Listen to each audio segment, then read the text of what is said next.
And from football to baseball, tonight, one of our O's is making an investment right here in our city. That's right. Adam Jones wanted to make his mark this holiday season with his first community service project. We caught up with him when we took some local families shopping. You play laser tag before? Yes, I do. Laser tag is fun. I might come over your house and play with y'all. Adam Jones and his new best friends were like kids in a candy store. The Orioles center fielder took two Baltimore families on a holiday shopping spree at Target. It's about giving back, and we're in a position as professional athletes, and I just think it's part of our responsibility. And help for the holidays is a blessing for Mary Malloy. She's single, retired, and raising a family member's 3 children. The families were selected through the Orioles Reach program, through a partnership with Baltimore City Schools. I think it was very nice, and I'm really happy, and I was surprised. Were you? These are awesome. Don't get these up.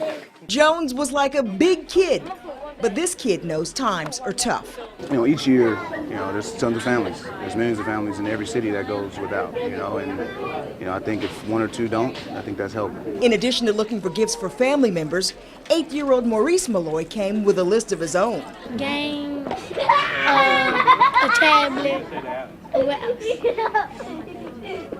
and a Coke. And Jones just wanted to say, thanks, Baltimore.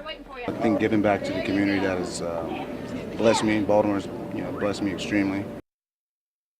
Shopping with Adam Jones. How about that? It's pretty good. And while we're on the topic of picking up gifts for children, when you're out shopping for the holidays this weekend, consider picking up a toy for a local child in need. We're once again the proud sponsors of It's Kindertime Toy Drive. So just bring a new unwrapped toy to our station here on York Road, or any local Celebrate Learning Center, or any firehouse in Baltimore County.